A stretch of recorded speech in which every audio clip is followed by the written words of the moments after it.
भारत, एक ऐसा देश जहां गांवों की मिट्टी में जीवन की सच्चाई बसी है। प्रेमचंद का उपन्यास गोदान इसी मिट्टी की कहानी है। एक किसान होरी, जिसके सपनों का महल कर्ज और गरीबी के तूफानों में बिखर जाता है। यह कहानी सिर्फ एक किसान की नहीं, बल्कि पूरे समाज की है। होरी और उसकी पत्नी धनिया खेत में खड़े हैं। तभी होरी बोलता है, धनिया, बस एक बार ये बैल मिल जाए तो हमारी जिंदगी संवर जाएगी, अपना खेत फिर लहलहा उठेगा। धनिया बोली, बैल के लिए पैसे कहाँ से लाओगे होरी? तुम्हारे तो कर्ज चुकाने के लाले पड़े हैं। वाकई में होरी का जीवन कर्ज तले दबा हुआ था। गांव का महाजन होरी के घर आता है और कहता है, होरी, ये कर्ज कब चुकाओगे? ब्याज बढ़ता ही जा रहा है, अब तो जमीन गिरवी रखनी पड़ेगी। होरी मिन्नत करते हुए, दीनानाथ जी, थोड़ा और वक्त दे दीजिए, मैं फसल कटने के बाद सब चुका दूंगा। महाजन बोला, फसल? तुम्हारी तो आधी फसल सूखे में ही चली जाती है, सोच लो, जमीन गई तो क्या करोगे? होरी की पत्नी धनिया अंदर से सुनती है और बाहर आकर महाजन को झिड़क देती है।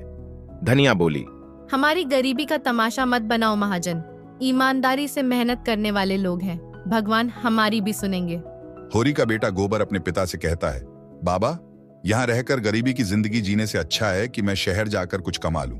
होरी दुखी होकर, बेटा, शहर में सब आसान नहीं होता, गांव की मिट्टी को मत भूलना, हमारी जड़ें यही हैं। गोबर शहर चला जाता है और फैक्ट्री में काम करता है, पर वहां भी शोषण का सामना करता है। कुछ समय बाद गांव में एक विवाद होता है, जिसमें ग्राम प्रधान कहता है, होरी, तुमने अपनी बेटी झुनिया का गौना बिना समाज से पूछे क्यों करवा दिया?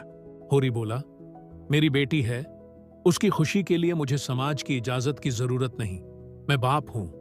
और साथ ही धनिया बोली, गरीब की बेटी को सम्मान से जीने देने में तुम्हें दिक्कत क्यों होती है? अपनी सोच बदलो।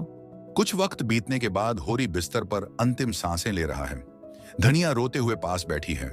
होरी दुखी भाव से, धनिया, मैंने अपनी जिंदगी में कुछ नहीं कमाया, बस कर्ज और परेशानियां, पर मेरा सपना था कि मैं भगवान को एक गाय दान करूं, शायद वो अब अधूरा ही रह जाएगा।